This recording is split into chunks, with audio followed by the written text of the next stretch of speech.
America, Israel आणि इराणमध्ये सुरू असलेल्या युद्धात दोन्ही देशांमधील अनेक शहरांवरती क्षेपणास्त्र आणि हवाई हल्ले सुरूच आहेत। आतापर्यंत इराणमध्ये किमान 1350 लोक मारले गेलेत आणि 17,000हून अधिक जखमी झालेत। त्यामध्ये 1100 मुलं आहेत।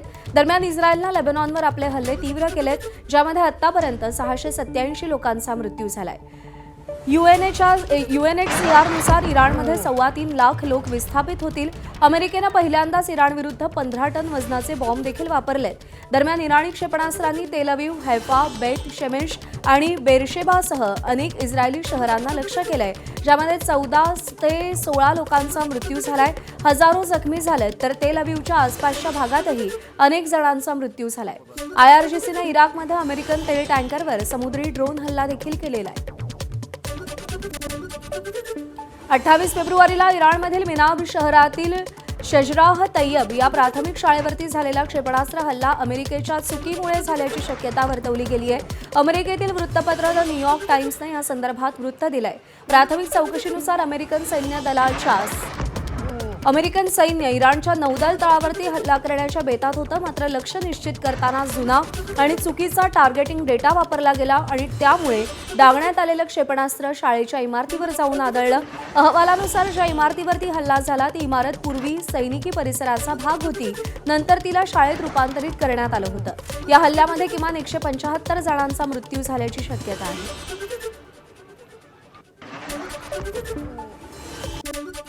आणि हीच बातमी असताना इराणच्या आणखी एका शाळेजवळ स्फोट झाला होता असं देखील कळतंय।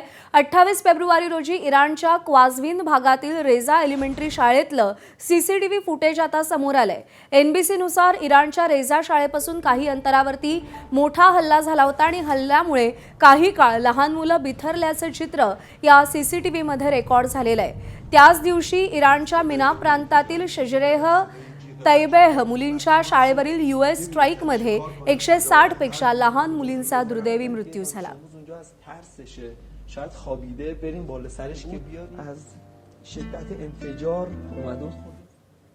अमेरिका आणि इस्रायलने इराणवरती आजही जोरदार हल्ले केलेत। राजधानी तेहरानमध्ये अनेक इमारती उद्ध्वस्त झाल्यात आणि हल्ल्यानंतर इराणी लोकांनी मदत आणि बचावासाठी धावाधाव केल्याचं पाहायला मिळालं।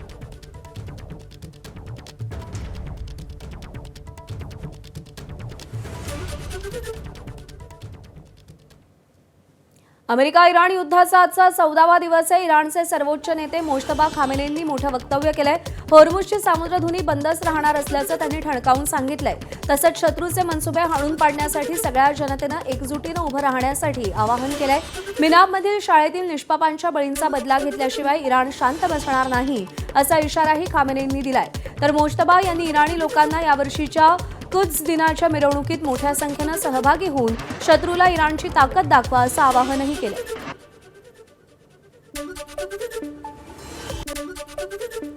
दरम्यान अमेरिकेविरुद्धच्या संघर्षात इराणच्या राष्ट्राध्यक्षांनी युद्ध थांबवण्यासाठी 3 महत्त्वाच्या अटी ठेवल्यात। इराणच्या अटी पूर्ण झाल्यासच युद्ध थांबवण्याबाबत पुढची पावलं उचलली जाऊ शकतात असं राष्ट्राध्यक्षांनी स्पष्ट केलेलं आहे। 3 अटी काय आहेत? तेहरानच्या कायदेशीर हक्कांना आंतरराष्ट्रीय स्तरावर मान्यता मिळावी, युद्धामुळे झालेल्या नुकसानाबद्दल इराणला आर्थिक भरपाई दिली जावी, भविष्यात इराणवर कोणताही हल्ला होणार नाही याविषयी ठोस हमी हवी।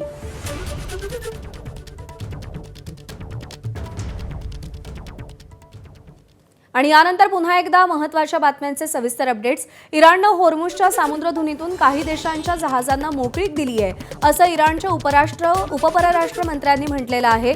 AFP या वृत्तसंस्थेला इराणचे उपपरराष्ट्र मंत्री माजिद तख्त रवांची यांनी दिलेल्या मुलाखतीमध्ये त्यांनी हे महत्त्वपूर्ण वक्तव्य केलंय। काही देशांशी आमची चर्चा झाली आहे, त्यामध्ये होर्मुझचा मुद्दा चर्चेचा गाभा होता। त्यांची विनंती आम्ही मान्य केली आहे असं रवांची यांनी म्हटलेलं आहे। होर्मुझच्या सामुद्रधुनीचं संकट अमेरिका आणि इस्रायलमुळे अमेरिकी लष्कराच्या उपस्थितीमुळे सामुद्रधुनी असुरक्षित असा आरोप इराणच्या परराष्ट्र व्यवहार मंत्रालयाच्या प्रवक्त्यांनी केलाय। सामुद्रधुनीतील अस्थिरता इराणच्या हिताची नाही, त्यामुळे तिथे संकट स्थिती उत्पन्न होण्याची इच्छा नसल्याचंही त्यांनी मत व्यक्त केलंय। इस्रायलनं इराणच्या निमलष्करी दलावरती हल्ला केलाय. बासिश दल असं नाव असलेल्या दलांवर ड्रोननं हल्ला केल्याचा दावा इस्रायलनं केलाय. बासिश दलाच्या इराणची राजधानी तेहरानमधल्या तळांवरती हा हल्ला करण्यात आलेला आहे. इराणकडून इस्रायल आणि अमेरिकेच्या लष्करी तळांवरती पुन्हा हल्ले करण्यात आले. क्षेपणास्त्रांचा 43वा हल्ला केल्याची इराणनं माहिती दिली आहे. अमेरिकेच्या आखातातील तळांवरती क्षेपणास्त्र आणि ड्रोननं हल्ले केले जात आहेत. तर इराण मागे हटायला तयार नाही आणि दुसरीकडे इस्रायलकडून इराणवर देखील हल्ले सुरूच आहेत. इस्रायलच्या हल्ल्यानं इराणचं मोठं नुकसान झालंय. तसंच इस्रायलनं लेबनॉनमध्ये 1000 दहशतवादी ठिकाणांवर देखील हल्ला केलेला आहे.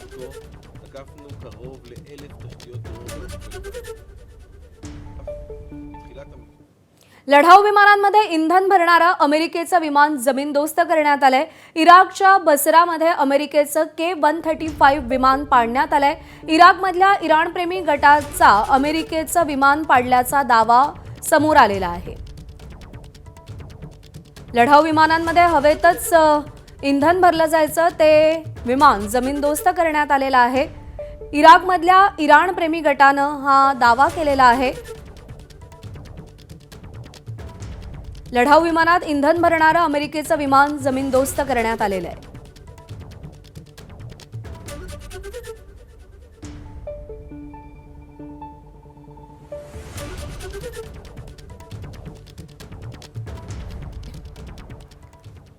आखाती देशातल्या युद्धामुळे इराणमधील 32 लाख नागरिक विस्थापित झालेत असं संयुक्त राष्ट्रांच्या रेफ्युजी एजन्सीनं म्हटलंय.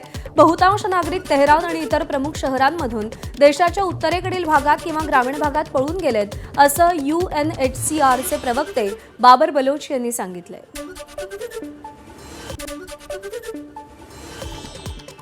Now, up to 3.2 million Iranians are displaced in the country, and many Iranians, many civilians hope this is going to be temporary.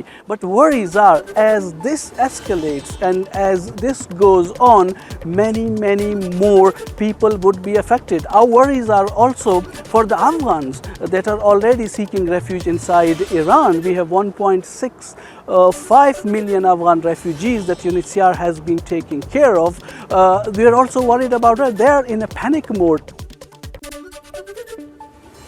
आणि पंतप्रधान नरेंद्र मोदींनी इराणच्या राष्ट्रपतींशी फोनवरून चर्चा केली आहे. डॉक्टर मसूद पेजेशकियन यांच्याशी इराणमधील गंभीर परिस्थितीवरती चर्चा झाली आहे. वाढता तणाव, जीवितहानी आणि पायाभूत सुविधांच्या नुकसानाबद्दल मोदींकडून चिंता व्यक्त करण्यात आली आहे. शांतता आणि स्थैर्यासाठी भारताच्या वचनबद्धतेचा मोदींनी पुनरुच्चार केलेला आहे. पंतप्रधान नरेंद्र मोदींनी एक्स पोस्ट करून या संदर्भात माहिती दिलेली आहे. इराणमधील गंभीर परिस्थितीवरती अध्यक्ष डॉक्टर मसूद पेजेशकियन यांच्याशी चर्चा केली. वाढता तणाव, जीवितहानी तसंच पायाभूत सुविधांच्या नुकसानाबद्दल तीव्र चिंता व्यक्त केली. भारतीय नागरिकांची सुरक्षितता आणि सुरक्षा तसंच वस्तू आणि ऊर्जेच्या अखंड वाहतुकीची गरज भारताच्या सर्वोच्च प्राधान्यांमध्ये आहे. शांतता, स्थैर्यासाठी भारताच्या वचनबद्धतेचा पुनरुच्चार केला. संवाद आणि राजनैतिकतेचं आवाहन केलं.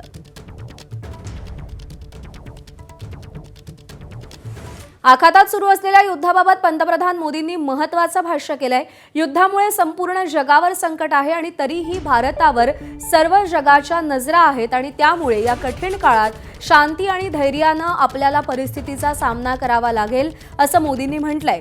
दिल्लीतल्या एका कार्यक्रमात पंतप्रधान नरेंद्र मोदी बोलत होते.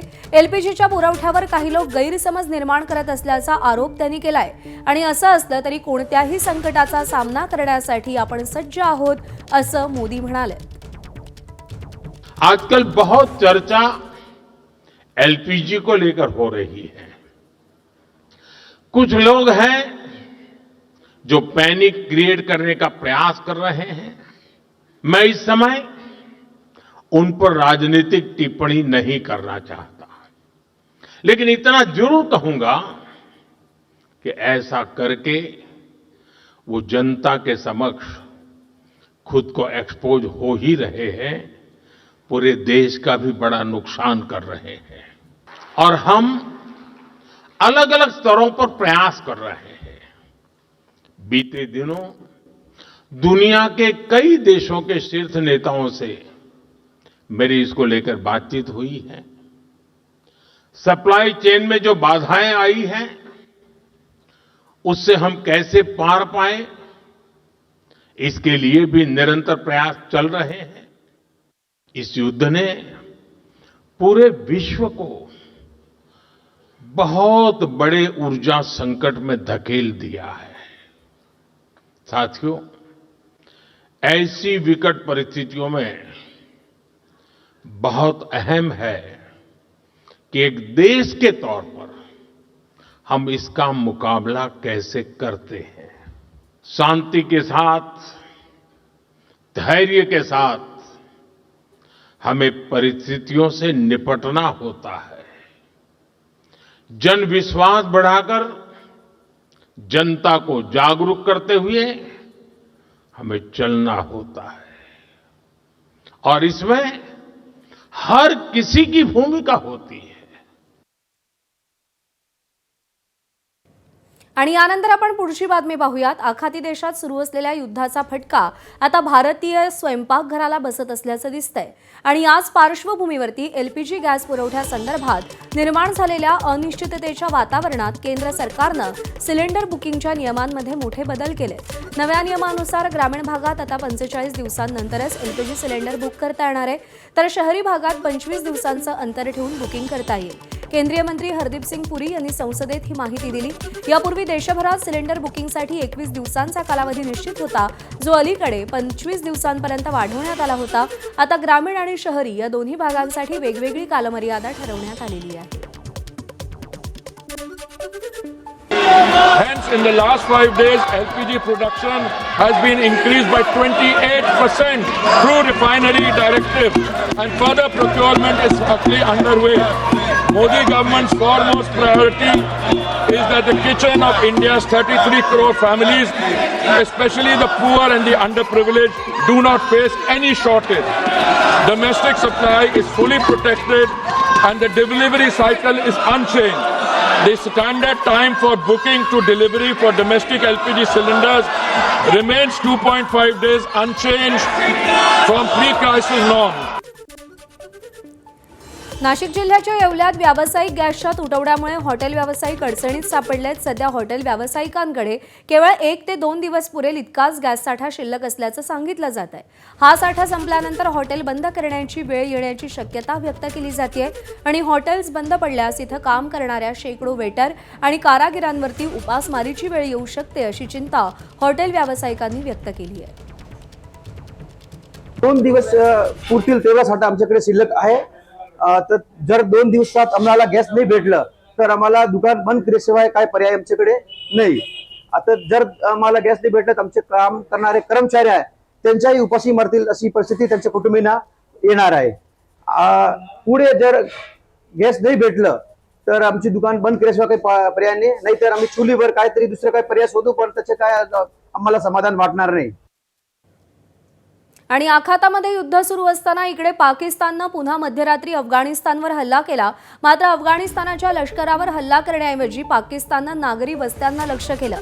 काबूलमधील नागरी वस्त्यांवरती हा मारा करण्यात आला आणि त्यानंतर कंदाहार विमानतळाजवळ पाकिस्ताननं हल्ले केले। मंगळवारी पाकिस्ताननं जैश ए मोहम्मदच्या 3 दहशतवाद्यांना अफगाणी सरकारशी चर्चा करण्यासाठी पाठवलं होतं।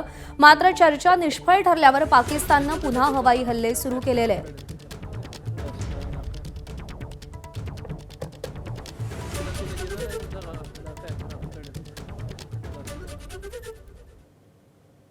इराणनं इस्रायल आणि अमेरिकेला जोरदार प्रत्युत्तर दिलंय। इस्रायल आणि अमेरिकेच्या तळांवर इराणकडून हल्ले सुरू आहेत। क्षेपणास्त्र आणि ड्रोन वापरून इराणनं प्रत्युत्तर दिलेलं आहे। अमेरिका आणि इस्रायल समोर इराण नमतं घ्यायला तयार नाहीये।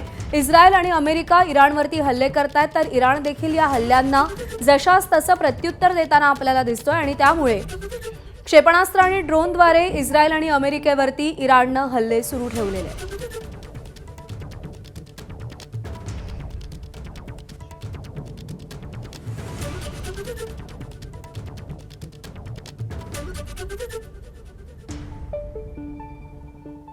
आणि यानंतर युद्धाव्यतिरिक्त अन्य काही महत्त्वाच्या बातम्यांचे सविस्तर अपडेट्स।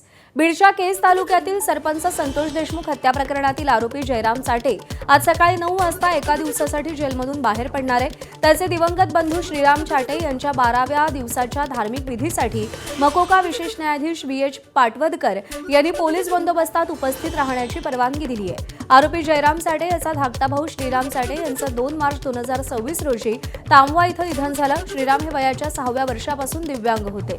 हिंदू रीतिरिवाजानुसार 12व्या दिवसाचा विधी अत्यंत महत्त्वाचा असल्यानं या विधीला उपस्थित राहण्यासाठी विष्णू चाटेनं जिल्हा न्यायालयाकडे परवानगी मागितली होती। जिल्हा परिषद आणि पंचायत समितीत स्वीकृत नगरसेवकांसंदर्भात राज्य सरकारनं मंत्रिमंडळाची मंजुरी घेतली आहे। त्यानंतर आता या संदर्भातलं विधेयक विधानसभेत मांडलं जाणार आहे। ग्रामविकास मंत्री जयकुमार गोरे हे विधेयक आज मांडतील आणि त्यानंतर त्यावर चर्चा पार पडेल। दरम्यान जिल्हा परिषदेत सदस्य संख्येच्या 10% तर पंचायत समितीत सदस्य संख्येमागे 20% सदस्य निवडता येणार आहेत। आखाती युद्धामुळे राज्याच्या अनेक भागात LPG सिलेंडरची टंचाई आहे। केटरर्सनं अनेक ठिकाणी सिलेंडर अभावी ऑर्डर्स पुढे ढकलल्यात आणि असं असताना अकोला जिल्ह्याच्या अकोट शहरात केटरिंगला भीषण आग लागली आहे। या आगीनंतर सिलेंडरचे एकापाठोपाठ एक स्फोट देखील झाले। या स्फोटाचा व्हिडिओ समोर आलाय। या अपघातात सुदैवानं जीवितहानी झालेली नाही, पण केटरिंग व्यावसायिकाचं मोठं नुकसान झालंय। आग नेमकी कशामुळे लागली समजू शकलेलं नाहीये। अकोटच्या अहिल्यादेवी होळकर नगरामध्ये काल संध्याकाळी ही घटना घडली आहे। लातूर जिल्ह्याच्या निलंगा एसटी बस डेपोमध्ये भीषण आग लागली। एसटी आगारामध्ये बसमध्ये डिझेल भरत असताना अचानक भडका उडाल्यानं बसला भीषण आग लागली। या आगीत बस पूर्णतः जळून खाक झाली असून डिझेल भरत असलेला एसटी महामंडळाचा ऑपरेटर गंभीररित्या भाजलाय। जखमी ऑपरेटरला तात्काळ निलंगा येथील शासकीय रुग्णालयात उपचारासाठी दाखल करण्यात आलंय। आग इतकी भीषण होती की सुमारे अर्धा तास परिसरात ती धुमसत राहिली। आग लागल्याचं नेमकं कारण अजून समजू शकलं नसलं तरी डिझेल भरत असताना ही आग लागल्यानं मोठा भडका उडाल्याचं पाहायला मिळालं। नागपूरमध्ये SBL कंपनी स्फोटातील मृतांची संख्या 24 वर पोहोचली। आणखी एका महिला कामगाराचा मृत्यू झालाय। सुजाता रक्षित असं मृत महिलेचं नाव आहे। स्फोटामध्ये सुमारे 70% त्या भाजल्या होत्या। त्यांच्यावरती ऑरेंज सिटी रुग्णालयात उपचार सुरू होते। जिल्ह्यातील काटोल तालुक्यातील राऊळगाव इथे SBL एनर्जी लिमिटेड या दारुगोळा निर्मिती कंपनीमध्ये 1 मार्चला स्फोट झाला होता। दरम्यान ऑरेंज सिटी रुग्णालयात 11 जखमी कामगार अद्यापही मृत्यूशी झुंज देत आहेत। ते 30 ते 70% भाजलेले आहेत। मुंबईमध्ये कालप्रमाणेच आजही काही भागांमध्ये धुक्याची चादर पाहायला मिळतेय। काल मोठ्या प्रमाणावरती धुरकं पसरलं होतं आणि आजही सकाळी तशीच परिस्थिती दिसून येते।